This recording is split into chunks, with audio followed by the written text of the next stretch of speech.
Omugambirizi wa polisi ya Kyamyangu obuhati hashemereire kubaho eshonga ezikwatirana n'okuhanura aha nkozesa ey'embundu ari kugira ngu gavumenti etiireho omuringo ogwa karimagezi ogwa fingerprint okubaasa kumanya nooha owakozesa embundu ki. Twetaaga having a conversation maybe tubawe esomo ekwatagana ne gun violence. Mundu ziva mu bifo bingi.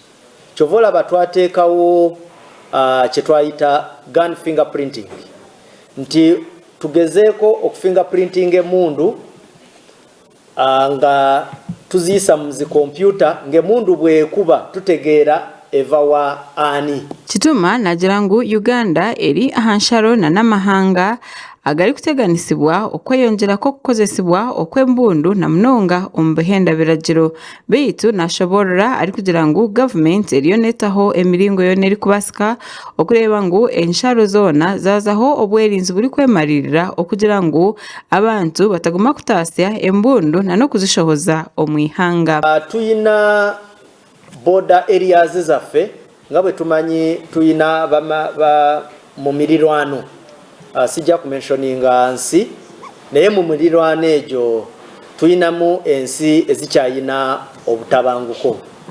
So mu luzungu waliwo kye tuyita proliferation of small firearms. Nosanga nga emundu kyangu okuva mu mawanga amalala neyita mu bupanyapanya neyeesanga mu bitundu maybe ebya Kampala oba ne trading centers endala ng'ereeta tabu.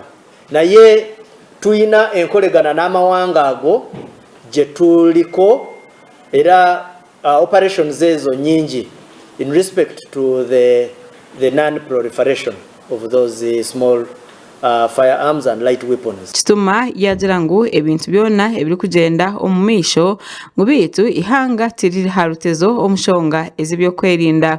Ubwo yagira ngu ebyokwerinda batari bamwe na bamwe wahati bagerizeho kukozesa amaani mingi omu kureba ngu babasa kumaraho ebihagaro na n'okureba ngu ihanga tiryazamu obutabanguko. Uganda eri safe. Obumenyi bw'amateeka obwo bwe mulaba tekitegeeza nti tetuyina tembe wano. Uganda eri safe ate ne security tufaayo nnyo buli bwe tusanga ekituli nga tugezaako okukiziba. Ubwo yayongera yashoborora ngu ihanga litebekeine bikugira ngu gavumenti egerize okureba ngu buri muntu weena orahenda ebiragiro yabasa kukwatwa kandi yakorwaho nk'oku ebiragiro bikuragira. Kyenjagala okubategeeza teriwo muntu asobola kubawa plain sheet of a crime free society.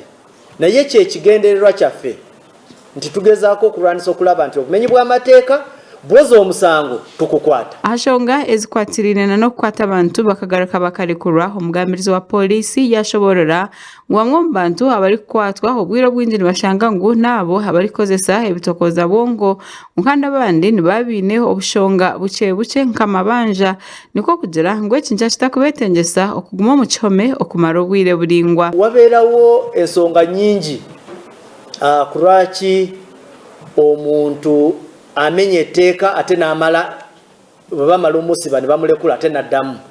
Ensonga nyingi ezimu ziba mu byanfuna endala ziba mu abasanga abamu banywa ebiragalalagala nosanga ng'omutwe kyemutera okukozesa nti gwapangulukuka. Yagaruka yashoborora n'aha bintu ebikugenda omu maisho mu ihanga ebihagaro ari kugira ngu ebi tibyineka kwate n'akaruru akaherize kuteerwa. Nedda sinti necessary elections kubanga obumenyi bw'amateeka bubaddewo nga ne elections tezinaba kutandika.